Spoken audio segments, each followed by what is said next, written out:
Welcome to the Loud Whisper Takeover podcast. My name is Claes. I'm an action actress also making film. As a human being and as an artist, I've always valued personal growth. A lot of my artistic work is about transformation. Right now, I'm working on a new script. I'm writing a new action movie. I don't know yet where it's going. I'm at the very start of it. But the development of one of the characters is tied to the processing of trauma. Today, I have a very special guest. He talks about the creative process, community building. He's based in LA. He's a media psychologist, an author of many books, and he has a film and video editor's background. Please welcome Dr. Joshua Lee Cohen. Hi, Dr. Cohen. How are you doing? Thank you for inviting me today. I really appreciate it. I'm really excited to talk to you today. So, you are the CEO of your digital storytelling project. You specialize in film, video based therapy and trauma and how it relates to post traumatic growth. Can you give us a little bit of an explanation of what you actually do and what your work consists of? Well, as a consultant, we're going for some grants with the government right now, helping a company called LaughMD, which shows comedy videos to patients in hospital settings. And so we've gone for some pretty important grants like the NIH there's one with the military, and there's a few others with congressional um, forms. So we're trying to get funding for building the app, making it more focused on certain populations. We've used it for cancer, chronic pain, and we're getting clinical trials done in those areas. So laughter is the best medicine, so we're using it as medicine. That's just one of my clients, but it gives you an idea of how, when I consult, what we're going for and getting funding through these avenues, and it uses the research that I did from Rutledge to help support that.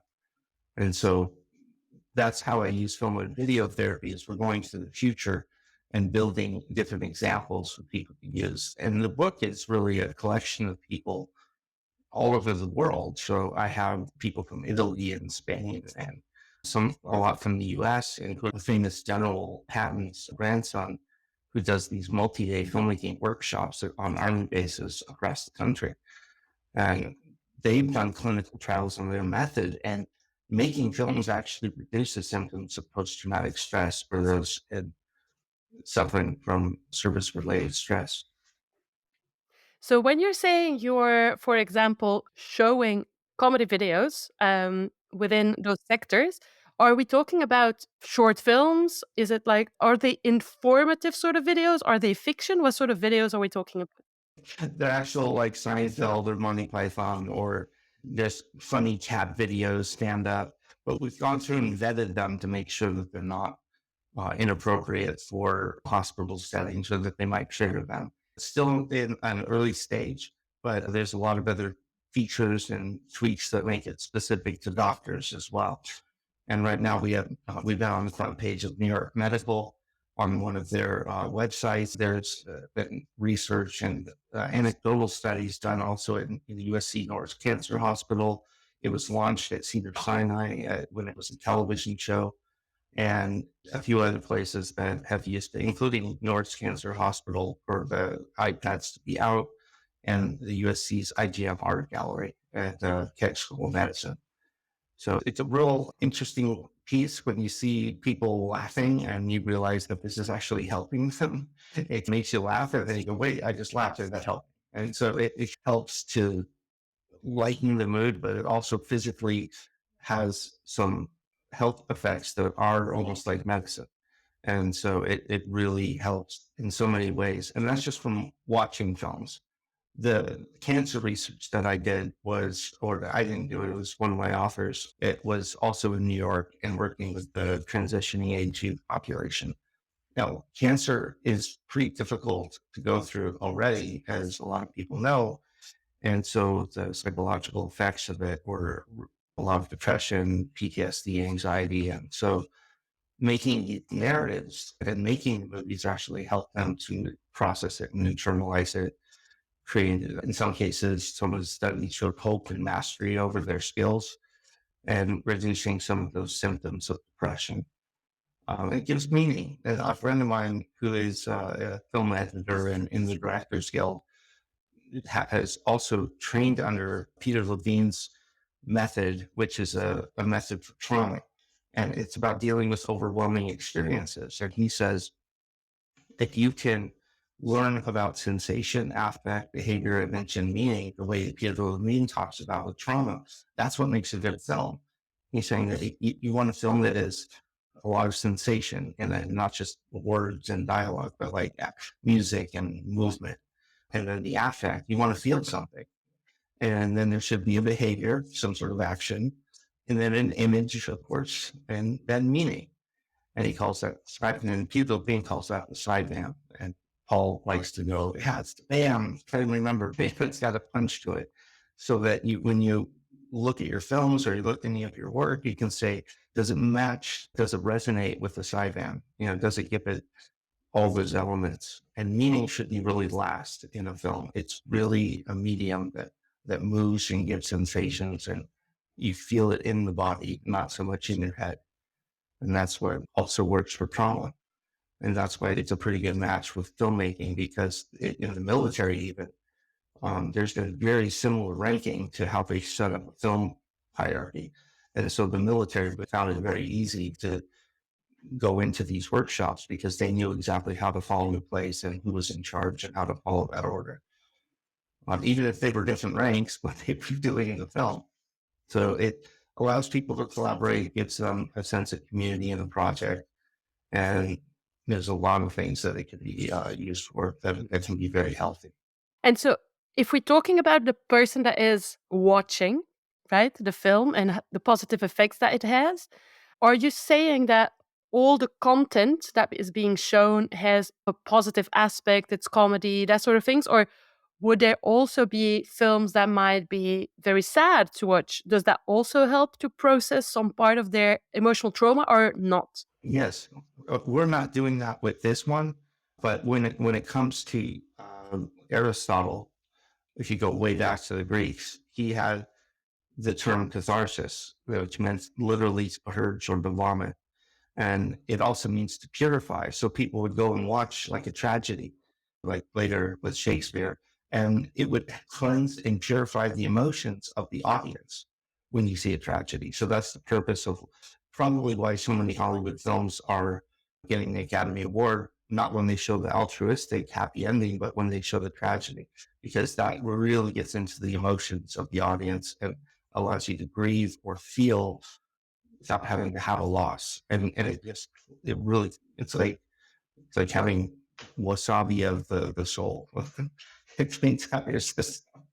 And so I hope that people don't interpret this as only funny videos are going to be healing. The whole gamut is very healthy. And even the ability to make a film, especially, is to be very helpful, but not so much in a therapeutic way. I found it's more about some other things like empowering and connecting, collaborating, and building community. So, and before I ask questions as a maker, I still want to talk about us watching movies. So, obviously, you work with patients that have certain illnesses, or maybe people in the military that are going through post traumatic events. But even us being at home, binging Netflix, should we be mindful of what we watch and what we consume? Because obviously, for example, I love watching a good thriller or something with suspense. Would you say it is positive? It's positive in, in certain circumstances or not? Or what would be your take on this? Yeah, well, it depends, of course, on the person. There's a guy that by the name of Gary Solomon, who's a social worker, and I flew him out for a conference when I was doing my undergrad work. That's where this whole interest started. And he showed films to his patients. So he would say, I think this kind of reminds me of this. And what's amazing about this, it's so obvious when you hear it, is that the suspension of disbelief is what pulls someone out of denial. And that's the focus of his work. Because then you can really, if you think about it, documentary is more about fact. But with fiction, you get to the truth of real emotions.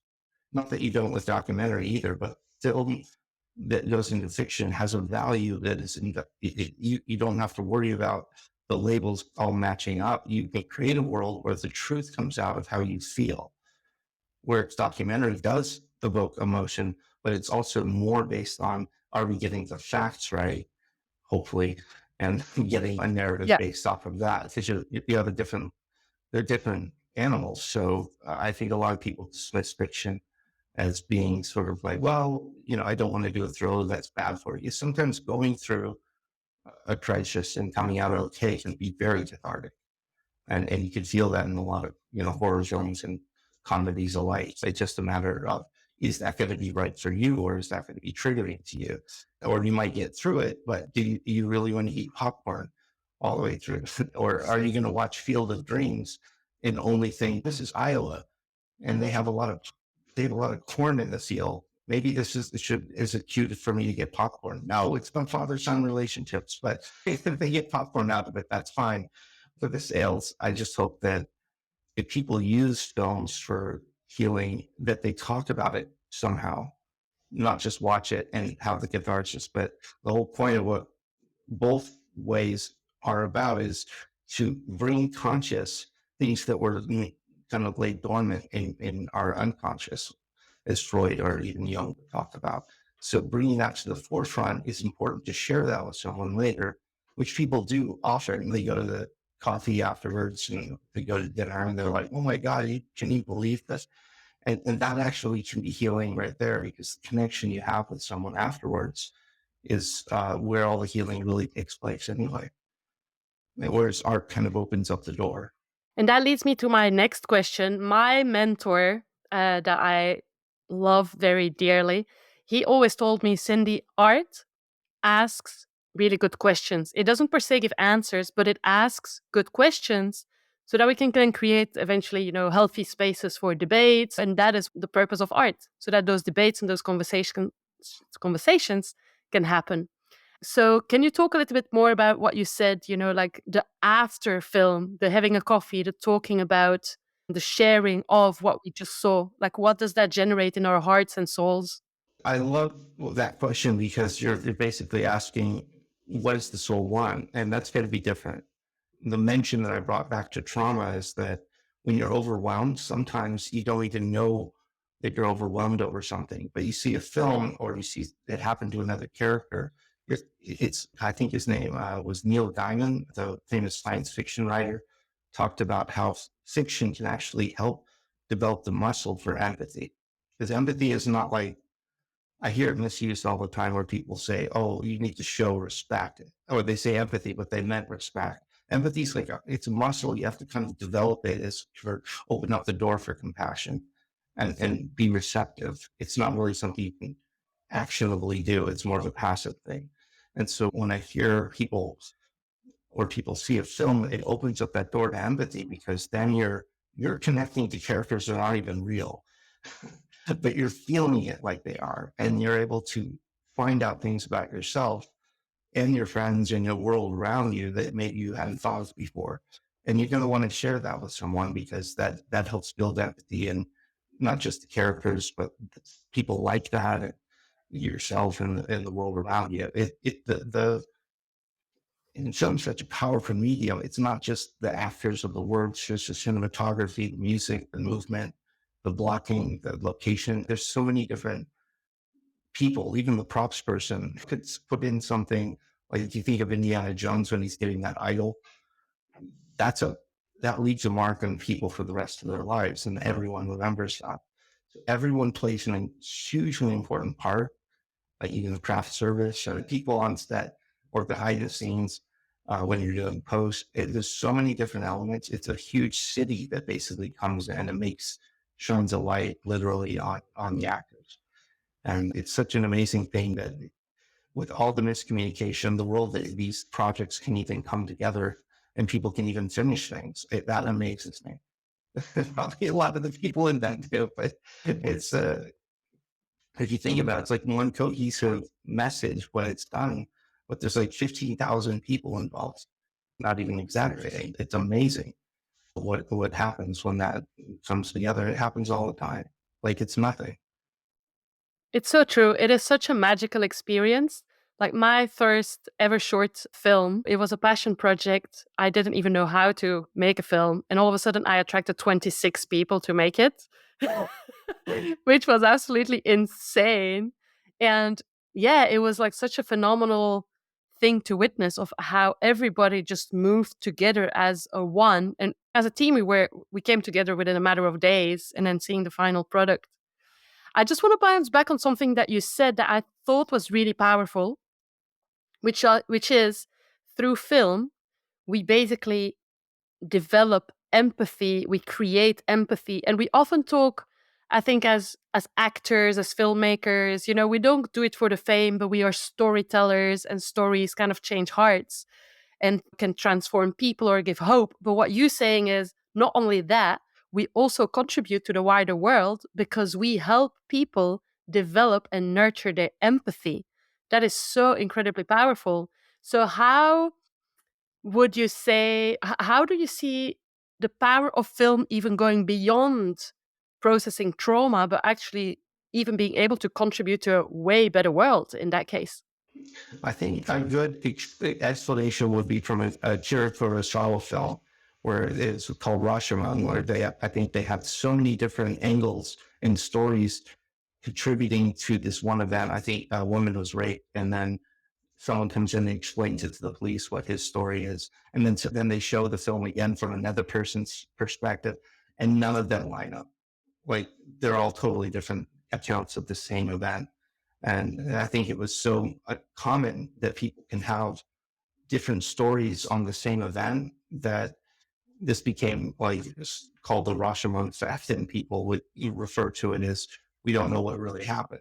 And I think that kind of empathetic response of knowing that we don't always get the whole story, and it may sound compelling, but if you hear and open up your heart and listen to what other things, other perspectives, other political views, just with respect and listen and think there's a whole story behind that could be a whole movie, then you can live your life, hopefully being the star of your own film. Hopefully no one's an extra in their own movie, but it's using it as a metaphor. But to be able to listen that way and go, there's probably another whole film behind that I'm just not getting. And that leads us to being open. And that kind of openness is what leads us to empathy.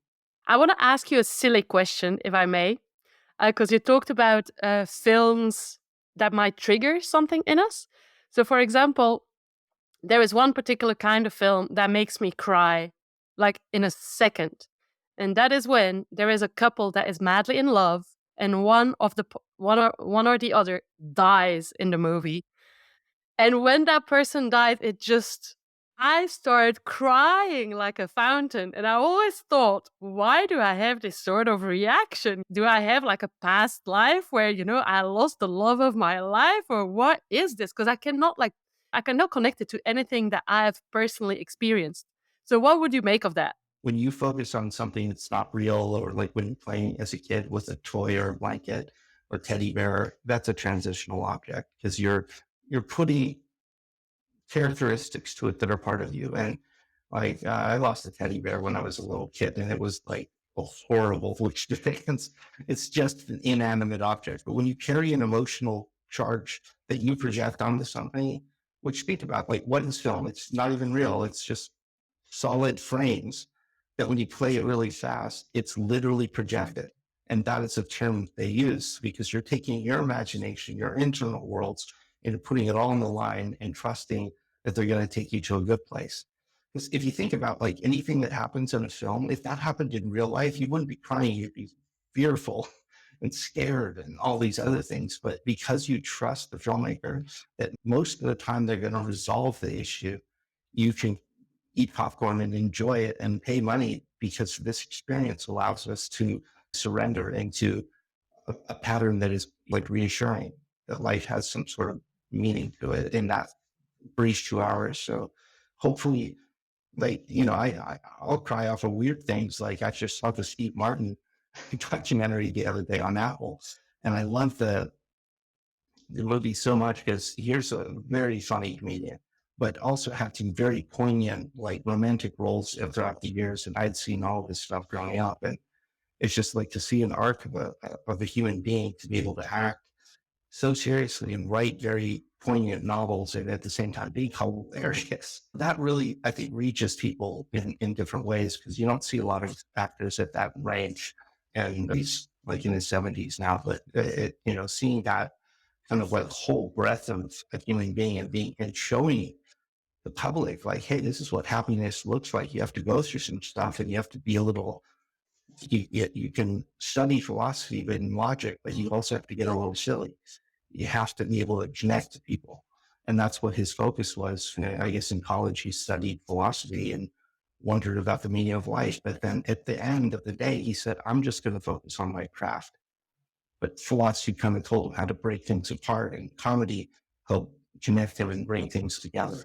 And then his acting career like brought him into a longing that kind of made it more about romance and searching and connecting in different ways. And then his books and all these other things and his music, people are so multifaceted that, you can reach out in a romantic film and maybe that is part of you that, is still longing for something.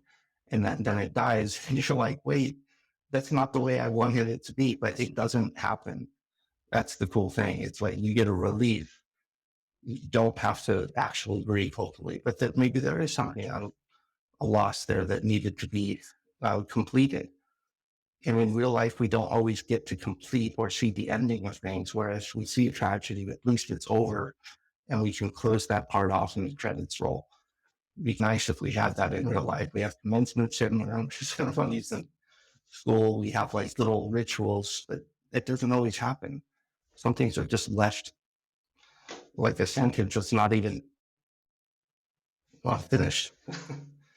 So hopefully it hopefully was a good cry is what I'm asking. Like hopefully it wasn't like, oh my God, I hate this. But usually I have like really deep, profound cries. I'm like in full empathy with those characters. But I can really connect to what you're saying. Maybe there is the loss of something else that happened in life, and that was just my way of processing it through another story that was maybe not linked with what I saw, but there was the essence of that story that kind of triggered this emotion or, helped me process a emotion. It feels good too. Like it feels powerful. It feels overwhelming.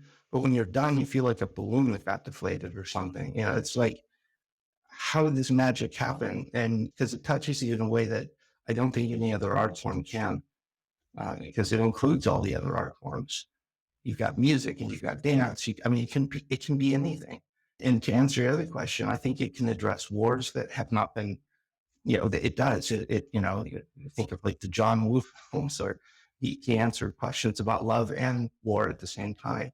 There's lots of examples of that where they expand their scope to include this political and sociological questions that may not even be answerable. And in some cases, they just answer the question in comedy, like I've heard a different opinion on this, but like Bruce Almighty might actually include Morgan Freeman as God. Yeah, that's the character. So like there's very little room for debate about what his existence, and they can get in more questions about in that context.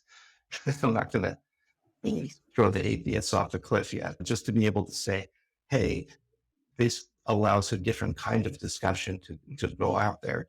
And it's fun. And, it's the suspense of disbelief that allows people to enter new discussions and new worlds and feel things that maybe they wouldn't have felt before. And this conversation is also giving me a lot of confidence in what I'm doing now because I'm writing a new script. But then there's this thing of, okay, I'm writing a script and I'm following whatever is coming up, and that's creativity. But then these questions start, right? It's like, yeah, but what kind of audience is going to relate to that? What kind of, like I'm already further ahead in the process, whereas I should just trust that the script has an essence with a character that has an essence, and whatever the character will feel, well, another person might get healing through it, even if it's not that particular story that played out in their lives. So you are also coaching and consulting for people that are involved in film and making film. So let's talk about pre-production first. So pre-production, there would be the screenwriter and then the producer and like the director and casting and things like that.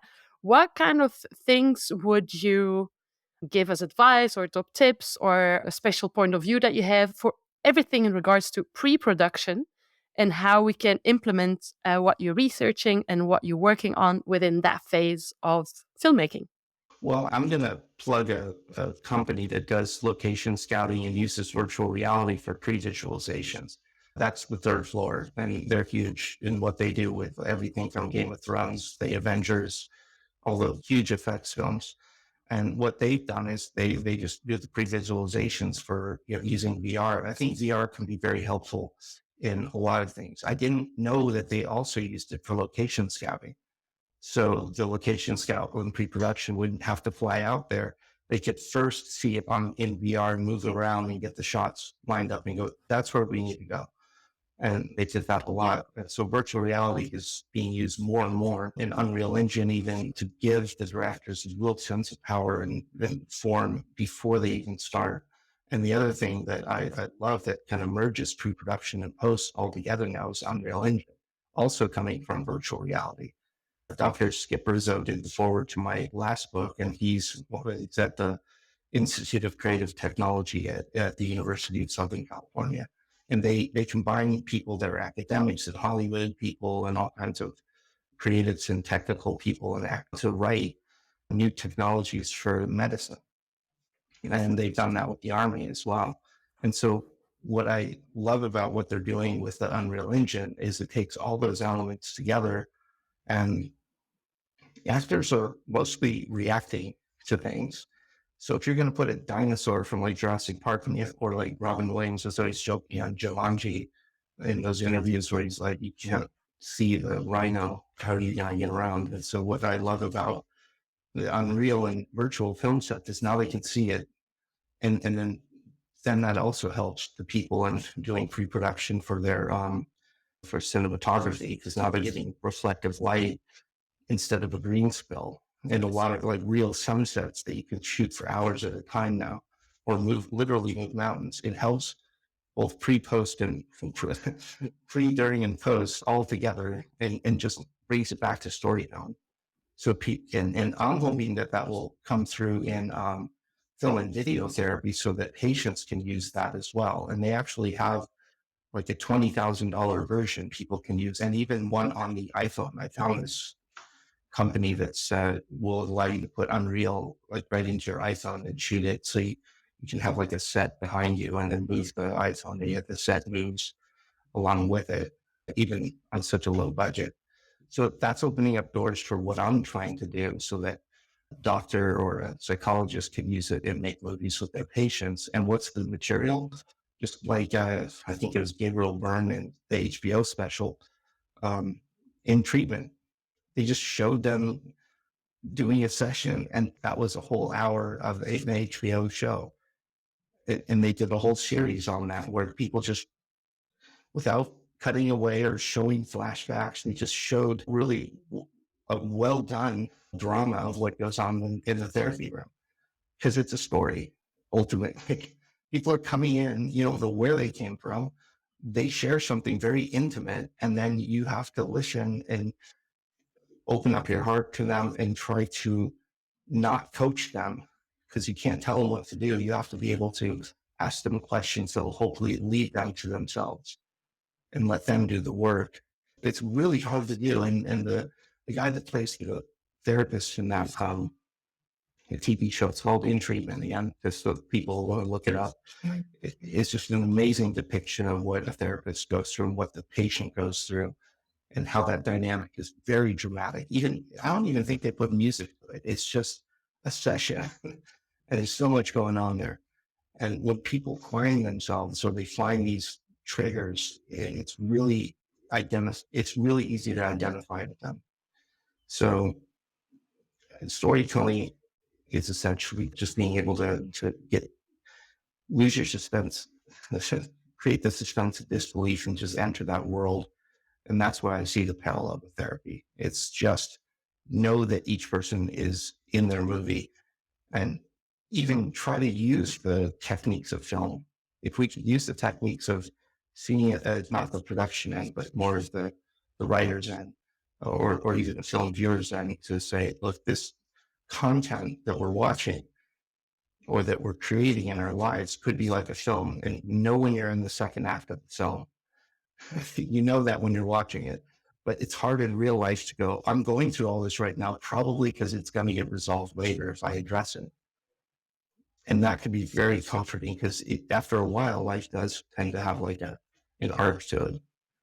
And watching films teaches us how to act and how to be, and also how to enjoy, how to celebrate. How when that lull comes out, not every part of the film is full of conflict. Sometimes they're celebrating, partying, or there's so much to life that pattern mimics, and that is very important to therapy. So you talked a lot about sort of film that can be made between patient and or about patient, about therapist, or between therapist and patient.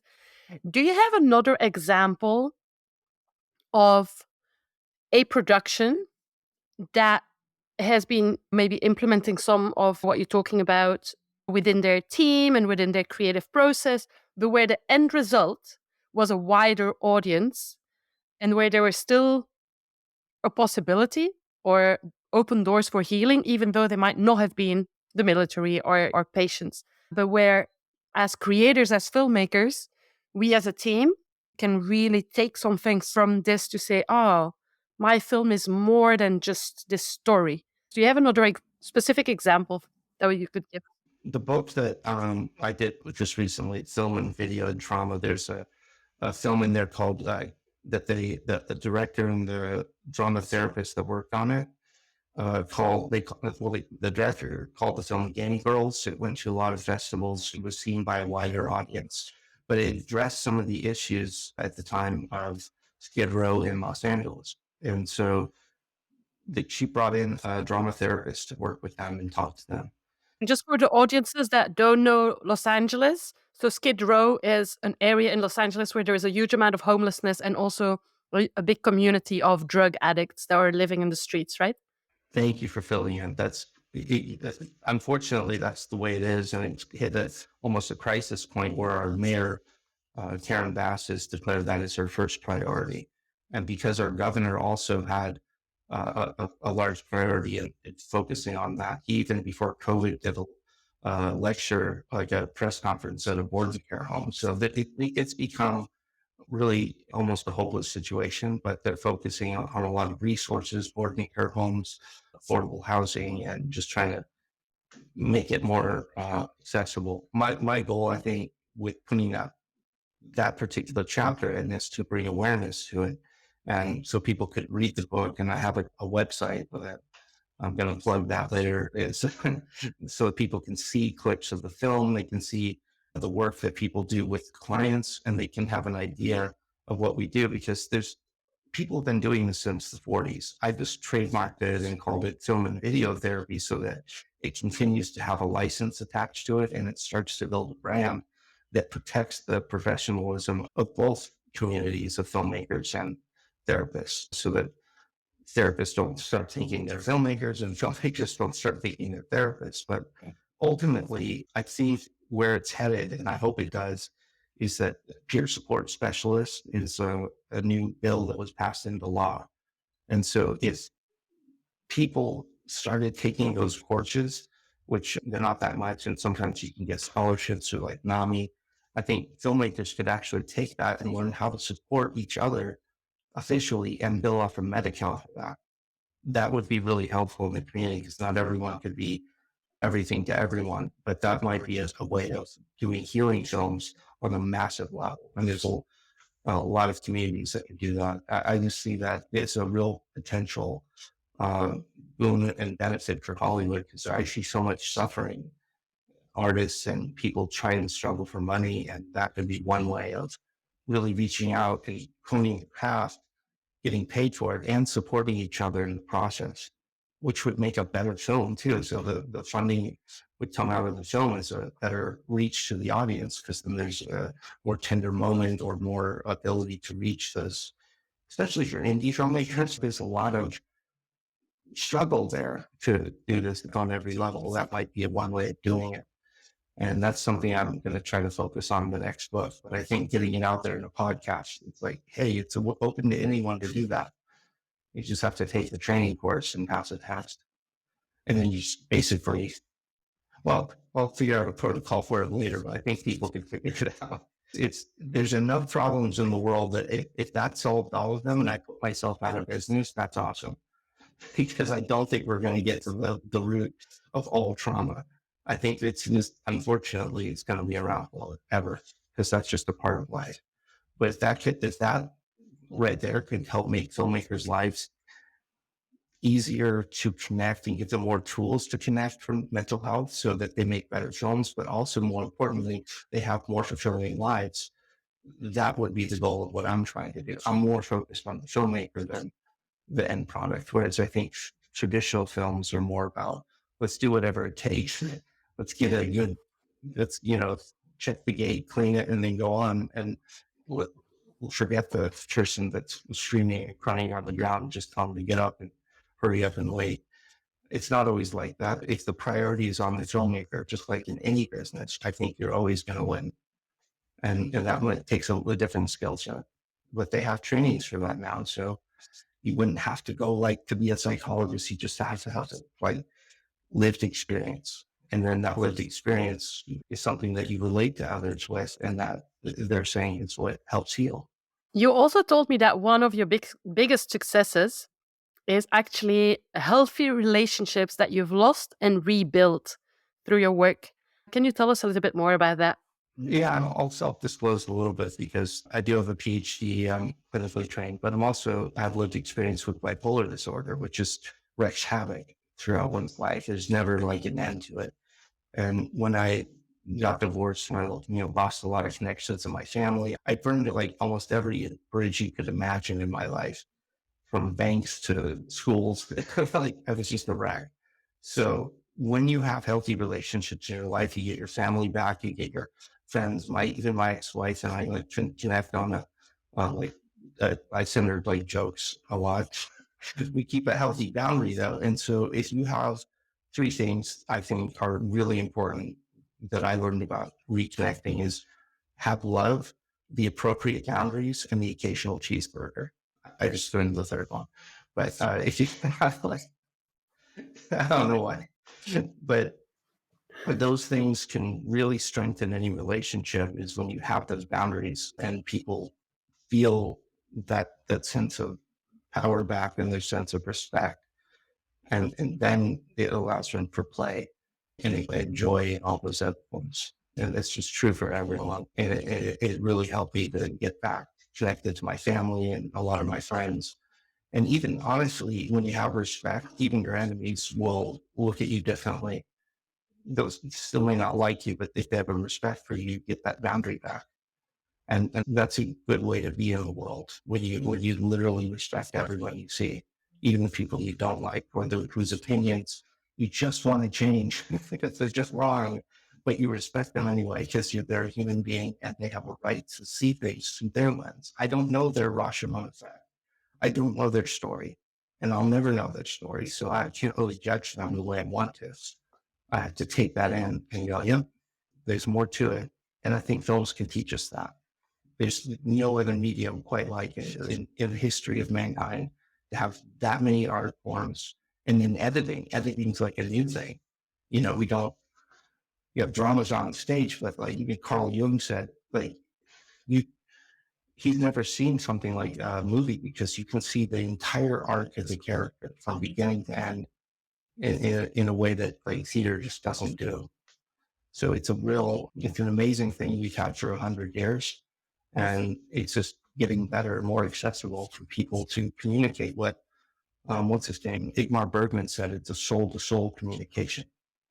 And that's really the heart of what I'm trying to do. It's not medicine in the sense that you're taking a pill, but you're getting into the soul of something, a deepening of experience that you just can't get with words. These personal stories, have you actually translated them in film as a method of healing? Or can you recognize things in your scripts? Or is it just, no, that was maybe the start of the journey that was to come, that in the path that you're walking now?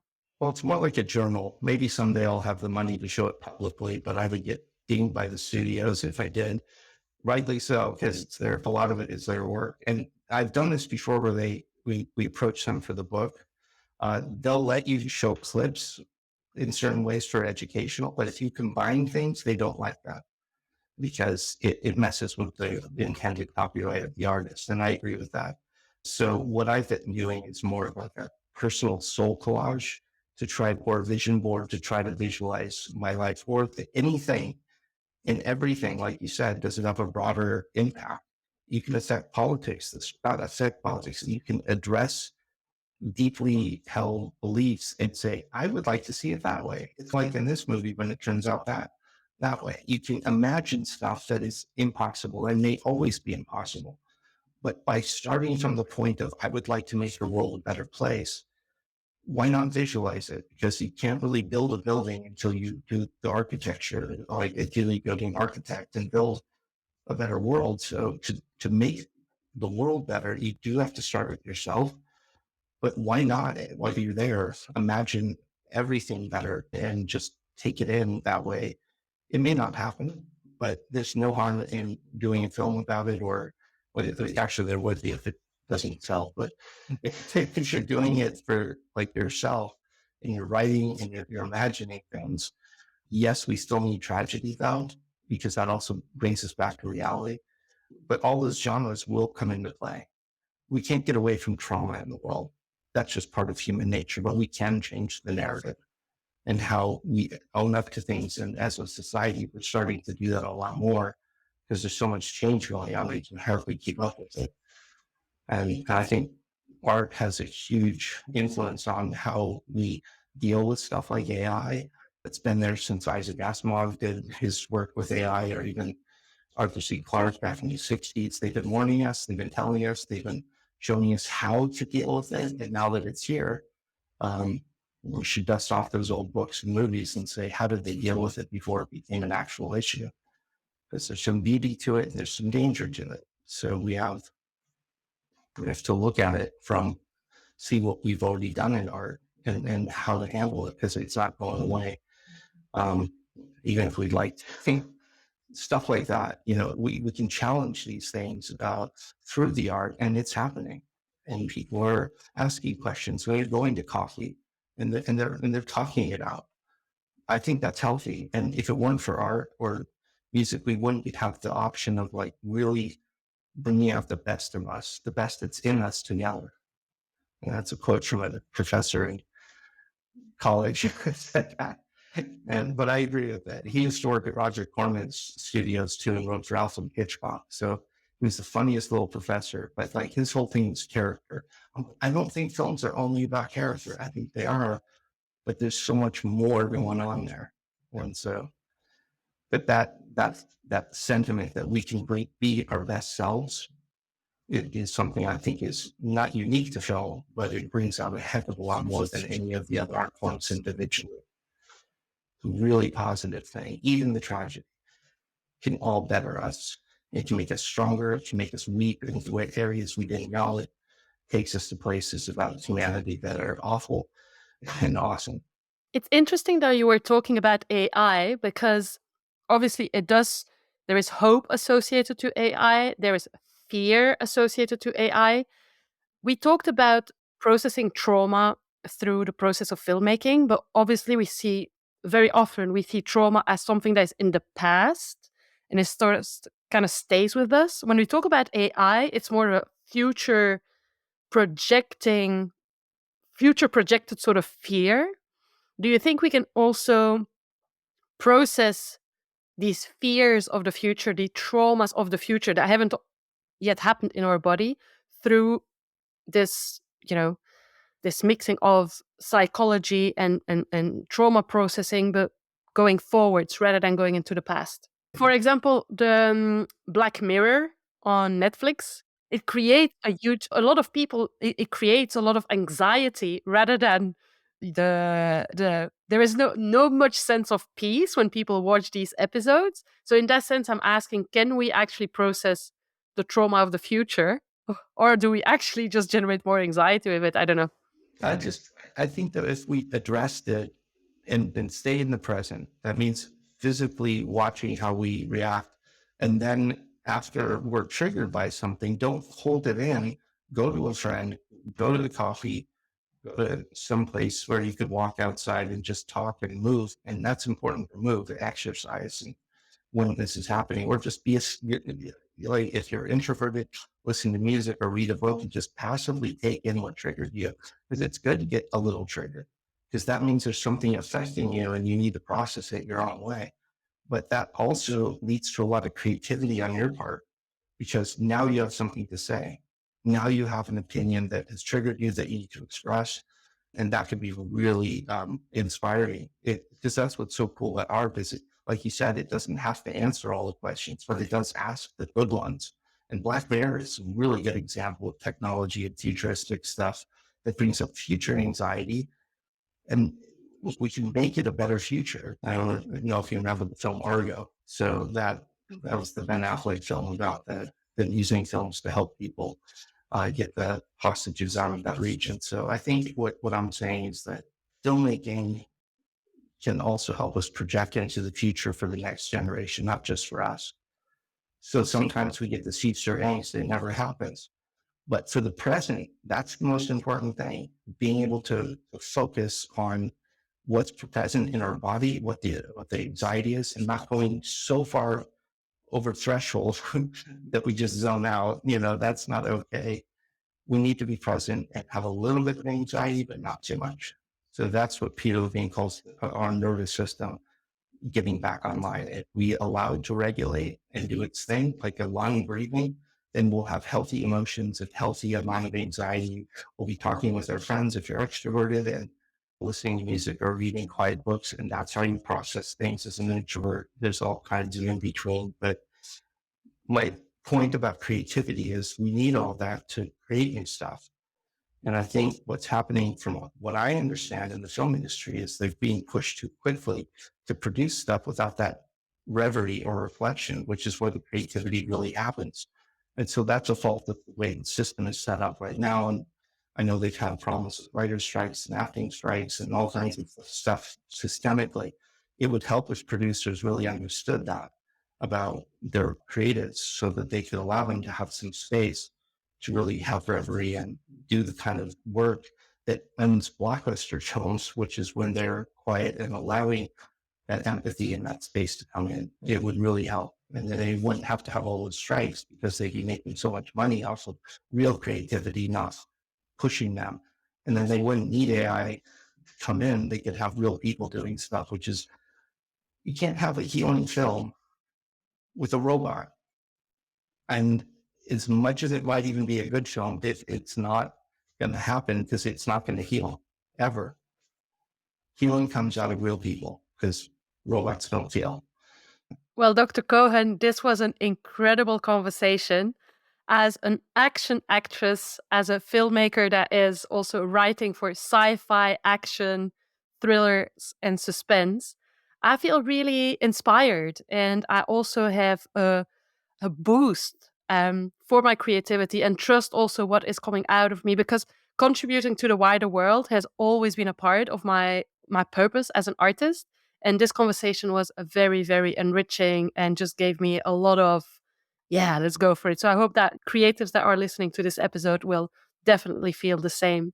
Dr. Cohen, where can people find your work or if they want to work with you, read your books? Can you please give us the titles, the websites, your social media handles, and everything else? Awesome. Thank you. And it has been a pleasure to be here. I just want knowing that you got inspired and feeling relief and going back to doing your craft is exactly what the purpose of what I'm trying to do is. Not to criticize Hollywood, but to say, you're doing such good work. It's so much more important than just entertainment. This is really affecting people's culture. And we need this. It's not a want. We need this. You try to take away someone's film that they watched when they were a kid and they will go nuts. They need it like it's like they own it almost. And so it's really important to have indie films and all the different gamut because they speak this all of everything out there. So to find out what I do with therapy, go to filmandvideobasedtherapy.com is the one in the book. It'll connect you if you want to find me. There's a link to your digital storytelling project on that website. And that's where I do all the work with grant writing. And I don't write grants, I just assemble teams and there's a professional team that does the writing. But I'm more like a consultant and I help find things and make them work regardless of what technique or skill we use. But I'm not standoffish. I don't even get paid until they get paid. I get paid out of the grant or whatever comes through. That way people know that I'm working with them and doing everything I can because I'm motivated by the end result, not by, hey, I'm just going to tell you some advice and walk away. Thank you so much, Dr. Cohen, to be a light in this world and to encourage everybody to make this world a better world. I will make sure that I will put all the details of your books and your website in the show notes. And I can't wait to just continue following your work. Thank you so much. Thank you. It's a pleasure to be here.